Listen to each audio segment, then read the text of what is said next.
Muy bien, vamos a empezar la tercera sesión de la hermenéutica. Ya hemos visto que la hermenéutica bíblica es el arte y la ciencia de interpretar el texto bíblico para entender correctamente su significado. Y eso es importante porque esta es la palabra de Dios, inspirada por el Espíritu Santo, es nuestra máxima autoridad, y por eso queremos entender bien lo que dice, para evitar el error y para enseñar bien la verdad, para usar bien la palabra de verdad, como Pablo dice a Timoteo. Ya platicamos un poco sobre la inspiración de la Biblia y las evidencias de la inspiración de la Biblia, y hoy vamos a tocar en esta sesión un poco sobre las herramientas para el estudio de la Biblia. Hay muchas herramientas, pero hoy vamos a mencionar cuatro básicas, cuatro de las herramientas más útiles para que tú y yo podamos estudiar la Biblia. La primera herramienta son varias versiones de la Biblia. Es muy bueno tener varias versiones. La principal que la mayoría de nosotros, hablando de los evangélicos, usamos es la Reina Valera 1960. Muy buena versión, muy buena. También tenemos, por ejemplo, la nueva versión internacional. Dios habla al hombre, la nueva traducción viviente, y hoy en día realmente hay bastantes traducciones de la Biblia. Y comparar un pasaje, el mismo pasaje en una Biblia y otra, a veces nos pueden aclarar el significado. Nomás un ejemplo muy sencillo. El texto en Mateo 9:35 en la 60 dice así: entonces dijo a sus discípulos, a la verdad la mies es mucha, mas los obreros pocos. Un versículo muy conocido. En la nueva versión internacional dice, la cosecha es abundante, pero son pocos los obreros, les dijo a sus discípulos.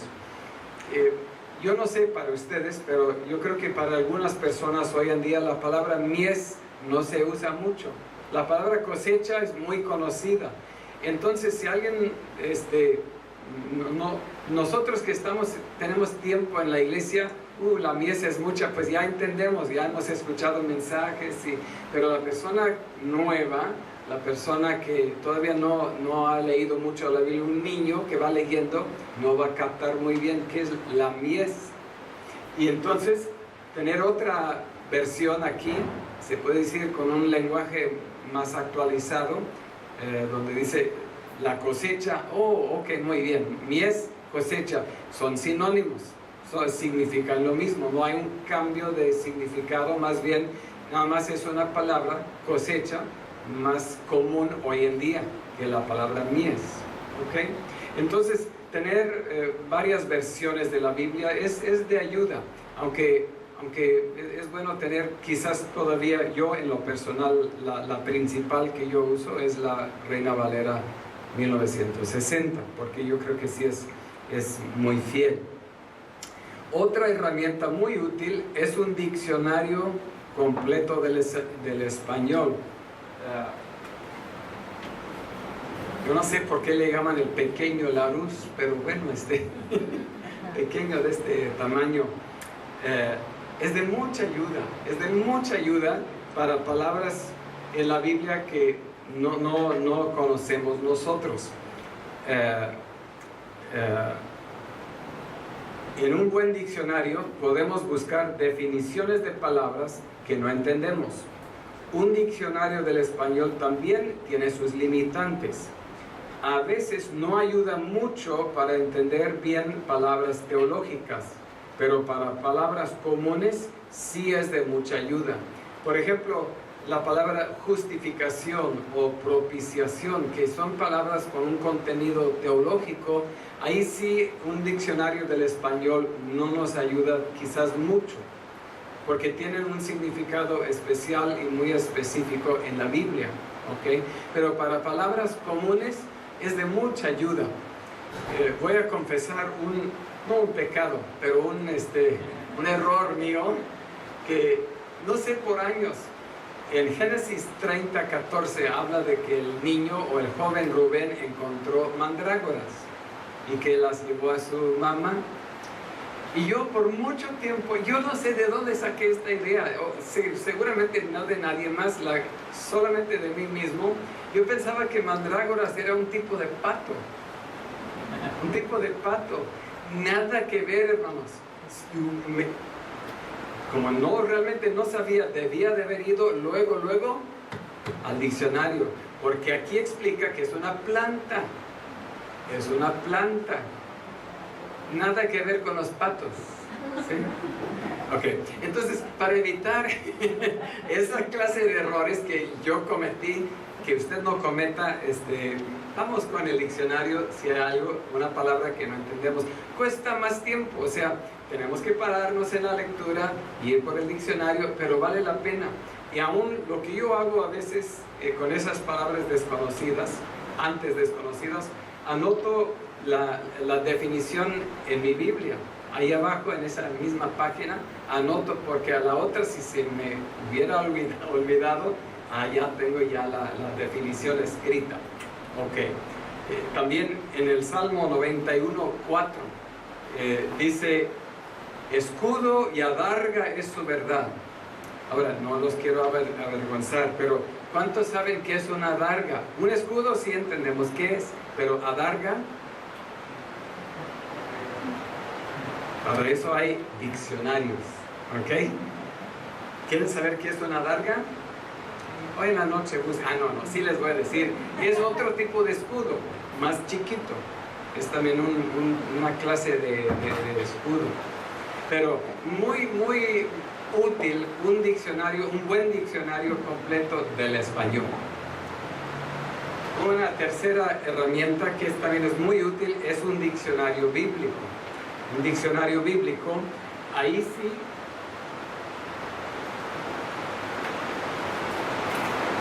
para buscar definiciones de palabras teológicas, el diccionario bíblico sí nos ayuda. Por ejemplo, la propiciación, justificación, nos ayuda bastante. O buscar lugares de la Biblia. Corinto, si queremos, estamos leyendo Corintios, si queremos, o en Hechos acerca de Corinto, podemos buscar aquí porque nos va a decir, porque es un lugar que aparece en la Biblia. Asia, por ejemplo, nosotros al pensar Asia pensamos el continente. En la Biblia nunca significa el continente cuando leemos Asia. Asia ni significa Asia Menor. Asia Menor usamos ese término hoy en día para hablar de lo que es Turquía. ¿Sí? Todo el país de Turquía es Asia Menor, pero no es eso tampoco en la Biblia.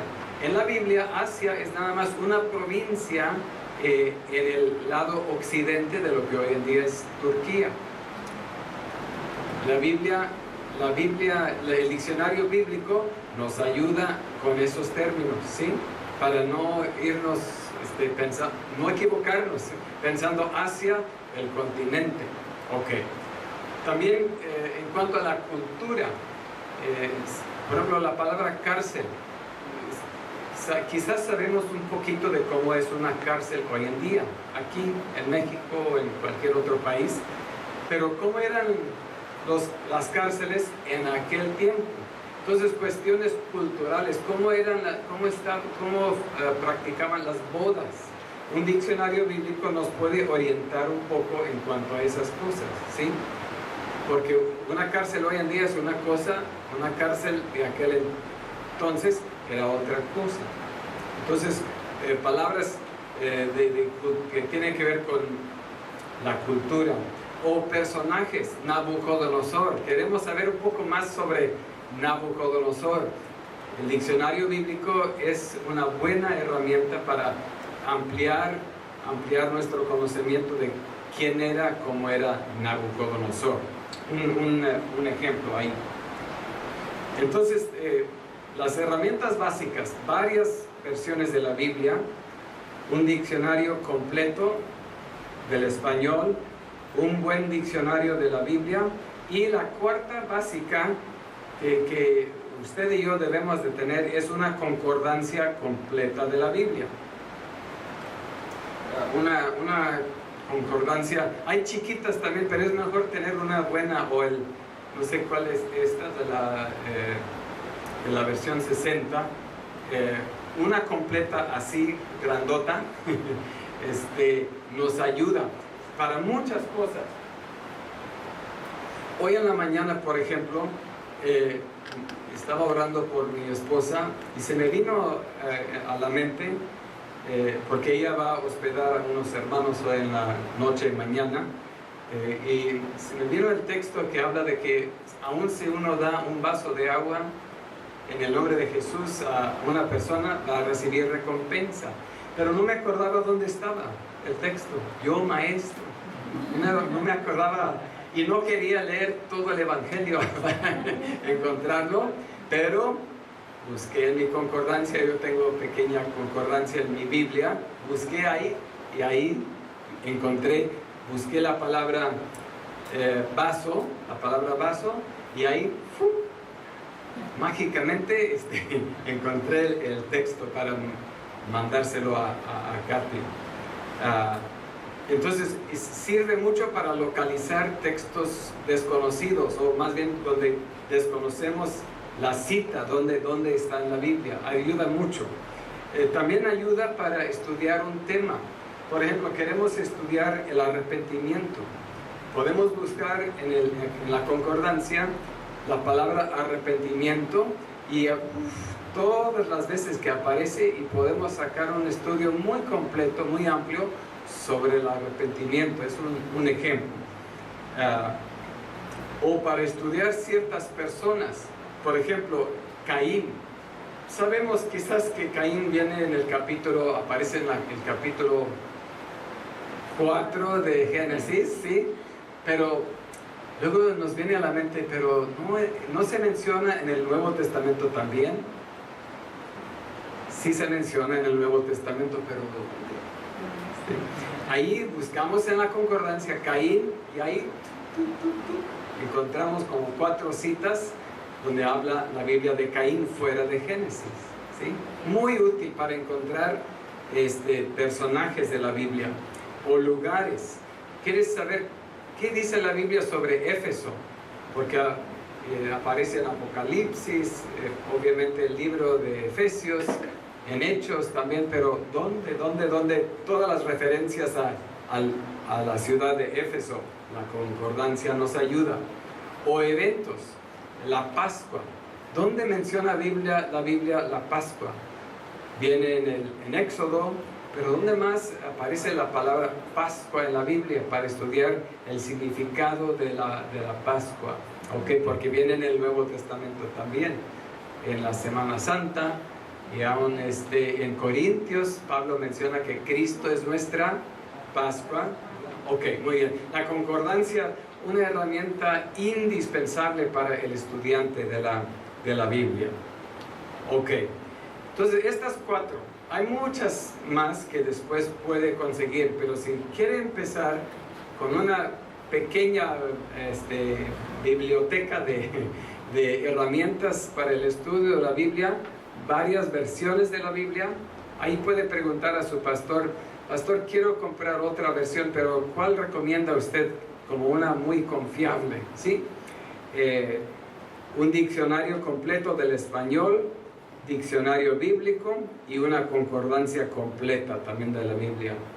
Y hoy en día tenemos la ventaja de que en línea también uno puede encontrar muchas buenas herramientas. Ahí tenemos esa ventaja con la tecnología de hoy en día de o bajar libros enteros o buscar información en internet. Muy bien, pues estas son las 4 herramientas. Compra tu marranito. Ahí dice, sí, no tengo. Pues sí, son caros. No les quiero mentir. Si los compra, sí son caros. Pero ahí el marranito, y sí, poquito a poquito, y ahí va comprando su biblioteca de herramientas básicas. Ok. También algunas notas aquí. Los libros, no nos olvidemos que los libros, comentarios, diccionarios, todo eso son escritos por hombres y por eso puede haber alguna equivocación o error ahí. Ningún libro es perfecto, ¿ok? Ningún libro humano es perfecto. Entonces, aún los mejores libros podría haber alguna equivocación.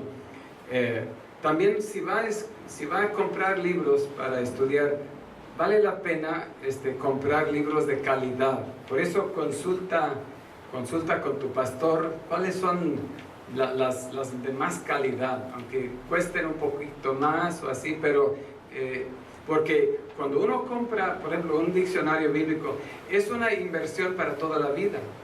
Esto no es algo que se compra cada 5 años o cada 2 años.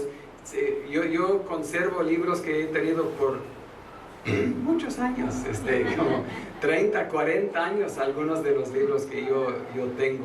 Entonces, es una inversión, cuesta mucho quizás, pero es una inversión que se hace una sola vez en la vida, en muchos casos. Ok, entonces les animo para eso y de conseguir libros de calidad. También si tiene la oportunidad de profundizarse en los idiomas originales que son griego y hebreo, les animo a hacerlo. Cuesta un poco, pero si hay un lugar donde puede estudiar o en línea un poco de griego o mucho griego, poco de hebreo o mucho hebreo, es muy útil, obviamente, saber un poquito de los idiomas originales. Y también recomiendo esto, una recomendación práctica. Empiece un sistema sencillo de guardar los resultados de tus estudios.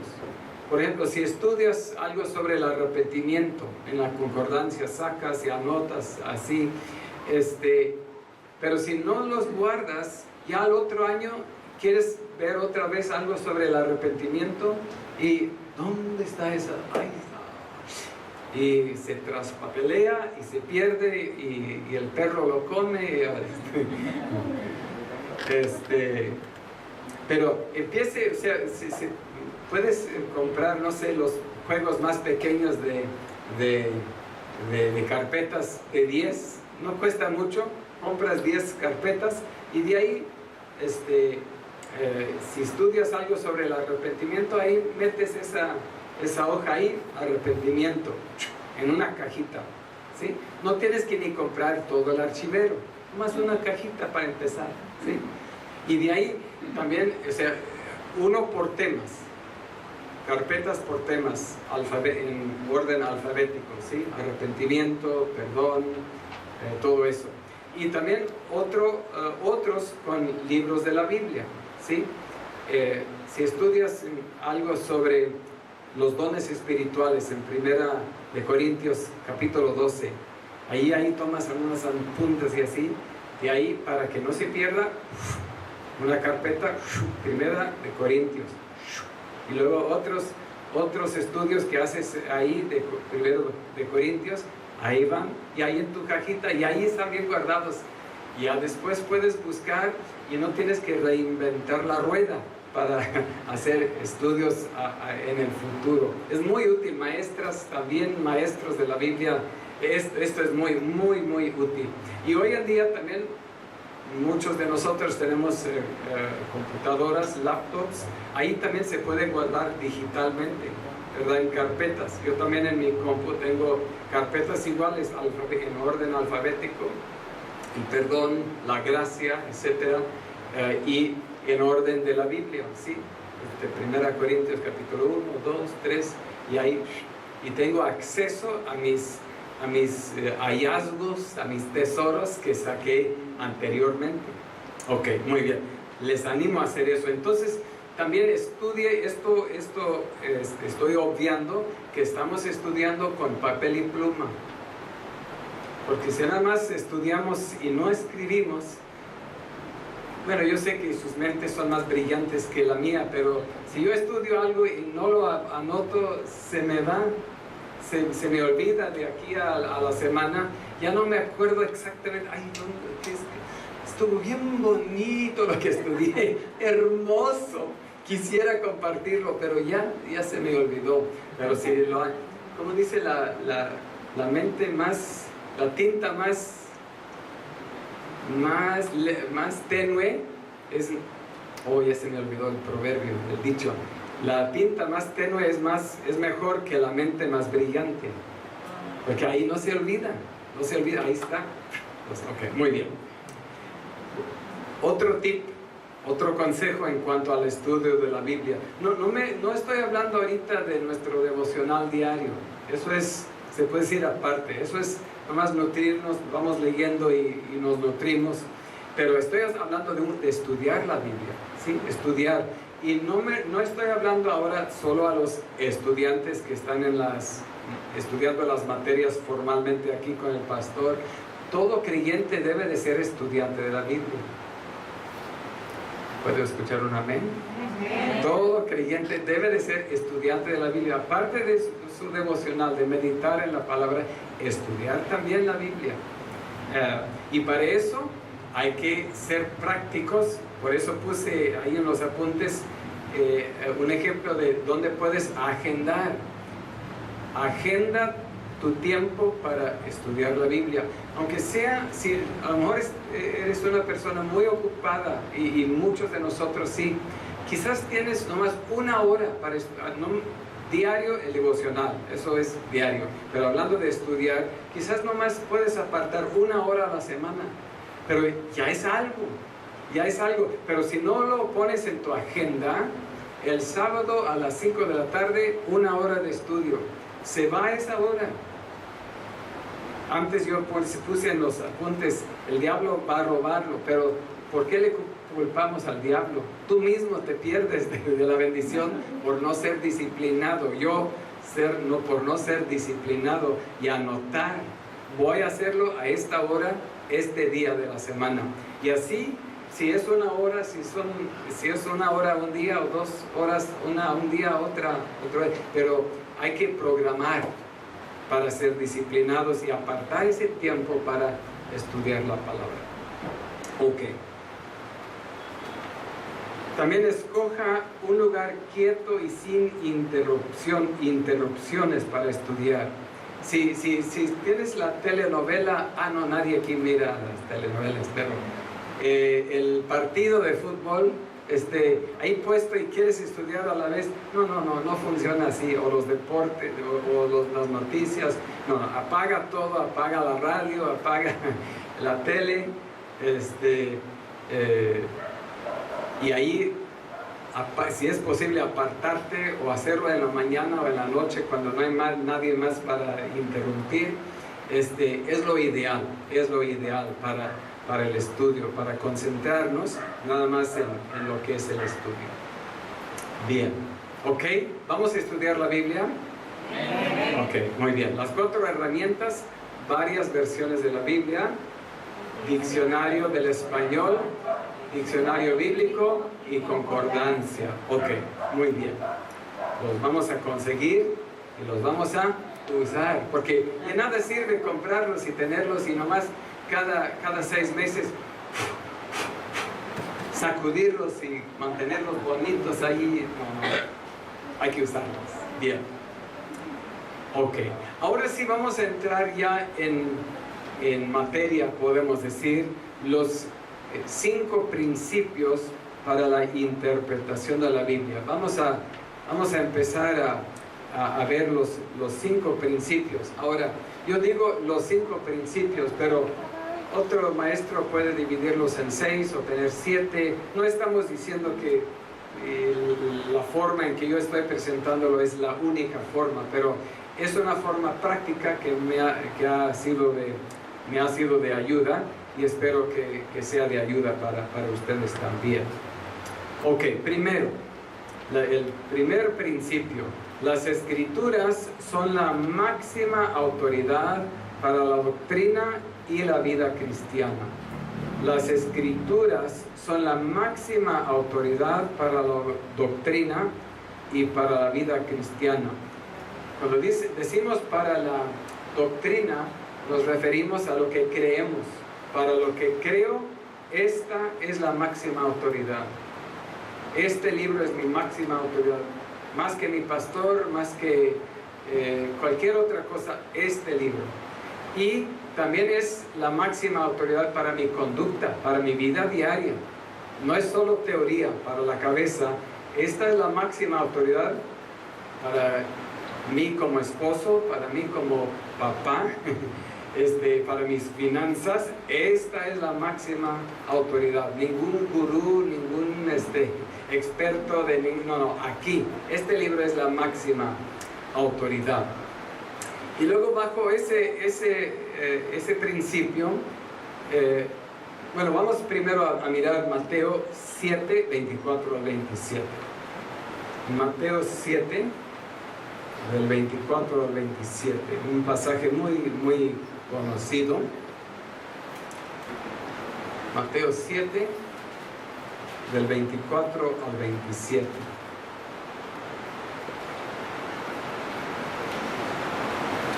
Jesús está hablando, terminando lo que nosotros llamamos el Sermón del Monte. Cualquiera pues que me oye estas palabras y las hace, le compararé a un hombre prudente que edificó su casa sobre la roca. Descendió lluvia y vinieron ríos y soplaron vientos y golpearon contra aquella casa, pero no cayó, porque estaba fundada sobre la roca. Pero cualquiera que me oye estas palabras y no las hace, le compararé a un hombre insensato que edificó su casa sobre la arena. Y descendió lluvia y vinieron ríos y soplaron vientos y dieron con ímpetu contra aquella casa. Y cayó y fue grande su ruina. Entonces Cristo está diciéndonos claramente aquí que debemos de edificar la casa de nuestra vida sobre su palabra. Oír no es suficiente. Comienza con oír. Si no oímos, estamos perdidos. Pero si oímos y no hacemos, estamos construyendo sobre la arena. El segundo hombre sí escuchó, sí estuvo en el culto, sí quizás hasta leía la Biblia, pero no puso en práctica, no obedeció. Entonces Cristo nos está diciendo aquí, mis palabras son el fundamento de tu vida. Estas palabras, ¿sí? Entonces este libro es la máxima autoridad tanto para nuestras creencias como para nuestra conducta diaria. Ok, inciso número 1 bajo esto. Ellas tienen autoridad sobre toda revelación, sueño, visión, mensaje del Espíritu, etc. Gálatas 1, 8. Gálatas 1, 8.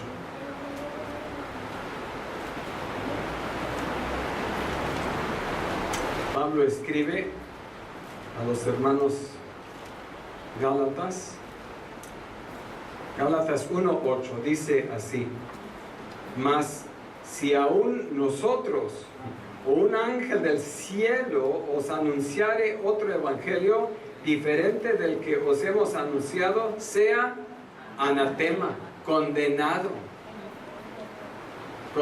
al infierno. Realmente es lo que implica aquí. Entonces Pablo está diciendo, aun si un ángel o disque ángel, ¿verdad?, viniera con una revelación, no, si es diferente que este evangelio, deséchalo. Esa persona o ese ángel, anatema. O aun si yo llegara con otro mensaje después, diferente después, yo también sería anatema, dice Pablo. ¿Ok? Ningún cambio de lo que viene aquí. También primera de Tesalonicenses 5:20. La primera carta de Pablo a los Tesalonicenses 5:20.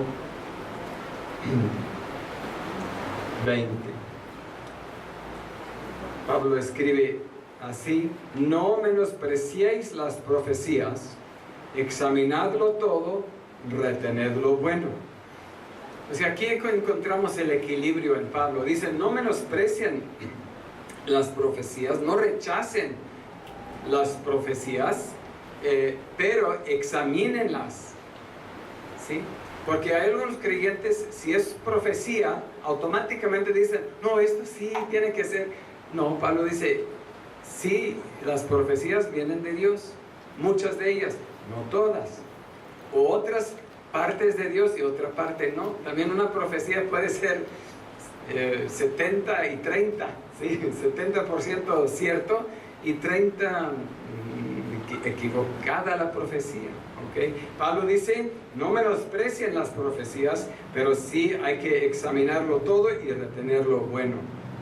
Y luego en Primera de Corintios 14, 29.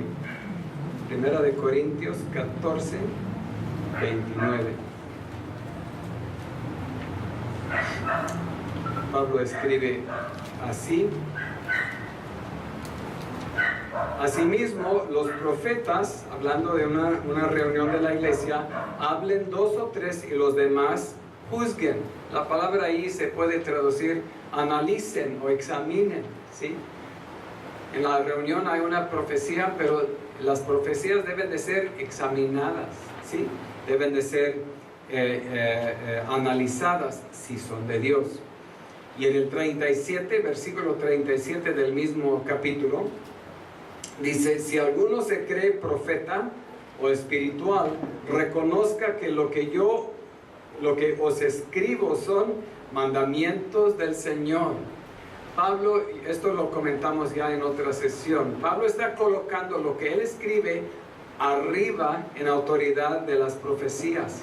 Si alguien es espiritual, si alguien trae una profecía, tiene que estar de acuerdo con los mandamientos del Señor.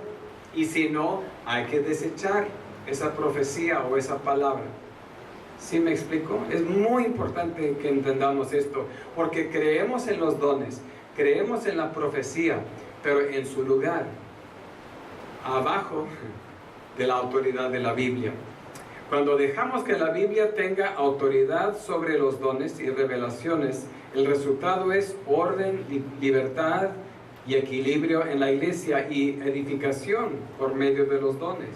Pero cuando los dones y revelaciones tienen más autoridad que la Biblia, el resultado es confusión, error, divisiones, sectas falsas y extremos. Aun cuando el profeta sea sincero, puede estar equivocado. No se olviden de esto, hermanos. Yo tengo una hermana, Susi, que cuando estaba en el instituto bíblico tenía un novio, y en la iglesia que asistieron, alguien, creo que fue una visión que vieron de un anillo. Pues ahí obviaron pues, que Dios les quería juntar, que debían de casarse, etc. Pero ese joven, mi hermana no lo veía, pues estaba enamorada. Pero mis papás vieron algo en él que no estaba bien. No sé exactamente cómo estuvo el proceso de sus pensamientos, mis papás. Pero ellos vieron algo y tuvieron dudas, más que dudas. Y ellos le dijeron a ella que cortara con él, que dejara ese noviazgo. Entonces, aquí está ella en un dilema, ¿no? Una visión en la iglesia con un anillo que aparentemente señalaba que debía de casarse con él. Y sus papás que le dicen, corta con él. ¿Qué hace ella en ese dilema? La palabra es clara. Dice, obedece a tus papás.